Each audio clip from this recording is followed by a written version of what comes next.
bencana banjir dan longsor. Akibat penggundulan hutan untuk lahan sawit dan solusinya. Penggundulan hutan dan ekspansi kebun sawit skala raksasa telah berubah dari isu ekonomi menjadi tragedi kemanusiaan dan ekologis.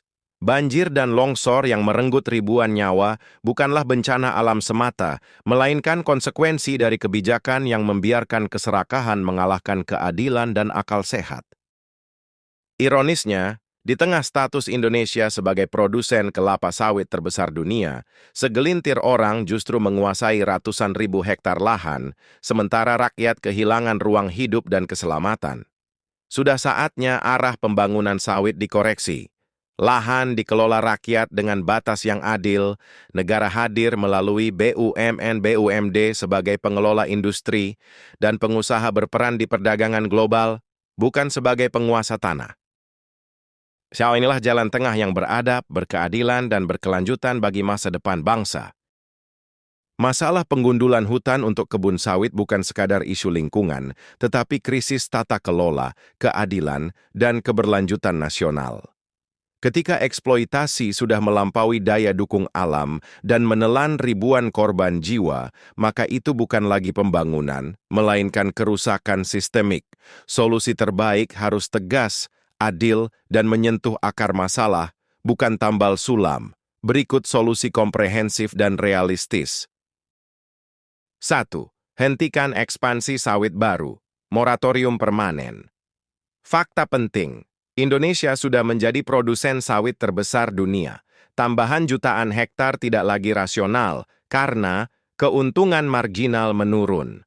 Risiko bencana meningkat drastis. Biaya sosial dan ekologis jauh lebih besar dari manfaat ekonomi. Solusi: moratorium permanen, izin sawit baru, khususnya di hutan primer. Lahan gambut, daerah aliran sungai, DAS, lereng rawan longsor. Prinsip: cukupkan produksi dengan optimalisasi, bukan perluasan.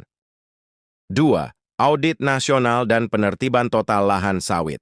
Masalah utama bukan sawit, tetapi sawit ilegal dan rakus. Langkah konkret, audit seluruh konsesi sawit, luas, izin kepatuhan. Cabut izin, yang melanggar tata ruang. Masuk kawasan hutan lindung, tidak memiliki AMDAL sah sita, dan kembalikan lahan ilegal ke negara.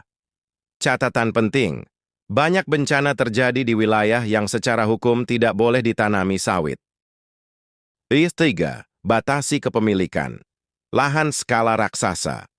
Kepemilikan ratusan ribu hektar oleh satu entitas adalah ketimpangan struktural. Solusi adil, tetapkan batas maksimal kepemilikan lahan. Lahan di atas batas dikembalikan ke negara, dialihkan ke hutan restorasi, perhutanan sosial, kebun rakyat berbasis koperasi. Negara kuat bukan karena konglomerasi lahan, tapi karena distribusi yang adil. 4. Restorasi hutan dan DAS. Secara serius, banjir dan longsor terjadi karena hutan hilang. Akar pohon tak lagi menahan tanah, sungai dangkal dan rusak. Langkah wajib, reboisasi hutan lindung dan daerah rawan. Wajib tanam pohon keras, bukan sawit, di hulu sungai. Lereng curam, dana restorasi diambil dari pungutan industri sawit. Prinsip keadilan, yang merusak, yang membiayai pemulihan. 5. Ubah paradigma. Intensifikasi, bukan ekspansi.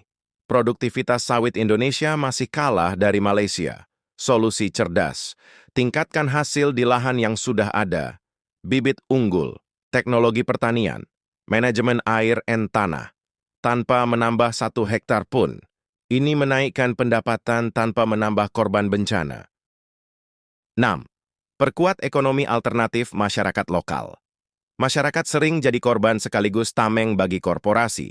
Solusi sosial ekonomi, diversifikasi ekonomi desa, agroforestry, pertanian pangan, ekowisata, perhutanan sosial berbasis rakyat, akses modal dan pasar untuk petani kecil, rakyat sejahtera, hutan terjaga.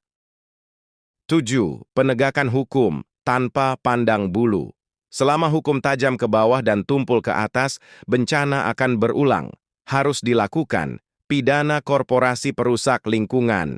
Ganti rugi ekologis dan korban. Publikasi terbuka pelanggar hukum. Nyawa manusia lebih berharga dari laba. 8.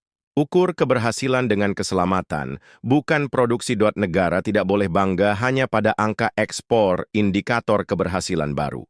Berkurangnya banjir and longsor, keselamatan rakyat, keseimbangan ekologi, keadilan distribusi lahan.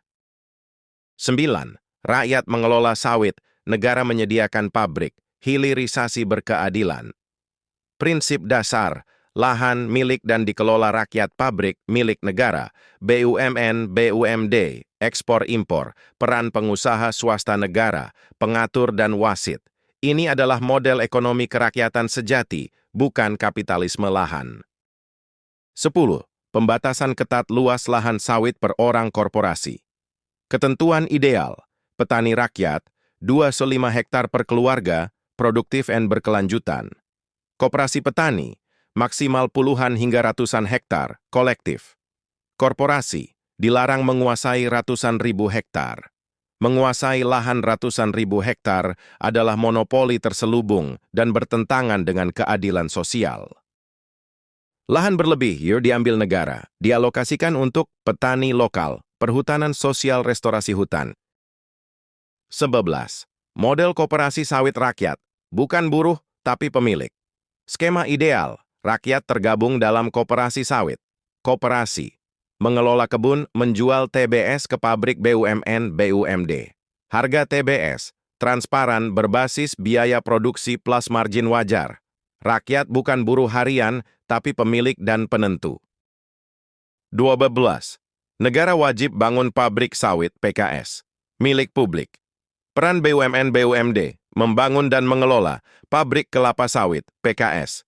Refinery, CPO, produk turunan, lokasi dekat sentra rakyat, menghilangkan tengkulak, permainan harga, manfaat, nilai tambah tinggal di daerah, pendapatan daerah naik, harga sawit lebih adil. 13. Pengusaha. Fokus pada hilirisasi, lanjutan and ekspor-impor, peran pengusaha. Logistik ekspor-impor. Akses pasar global, inovasi produk turunan. Bukan menguasai tanah dan hutan. Pengusaha besar seharusnya kuat di pasar, bukan rakus di lahan. 14. Skema harga and perlindungan petani. Agar rakyat tidak kembali dikorbankan. Harga dasar TBS ditetapkan negara. Kontrak jual beli adil antara koperasi and BUMN, asuransi gagal panen and bencana, akses, bibit unggul, pupuk teknologi. 15. Reformasi agraria sawit, bukan sekadar sertifikat. Reformasi agraria harus nyata, bukan formalitas. Isi reformasi sejati. Ambil lahan sawit raksasa berlebih, distribusikan ke rakyat lokal, ikat dengan kewajiban konservasi, batasan luas. Larangan jual beli spekulatif. Tanah bukan komoditas murni, tapi amanah hidup bersama. 16. Dampak positif model ini. Bencana berkurang, lahan tidak dieksploitasi brutal. Ketimpangan ekonomi menurun, rakyat sejahtera dan berdaulat. Negara kuat secara fiskal. Lingkungan lebih terjaga. Kesimpulan tegas. Sawit harus kembali ke rakyat. Negara hadir sebagai pengelola nilai tambah, bukan penonton. Pengusaha berperan di perdagangan dan industri, bukan menguasai tanah. Kepemilikan ratusan ribu hektar oleh satu orang adalah ketidakadilan yang harus dihentikan.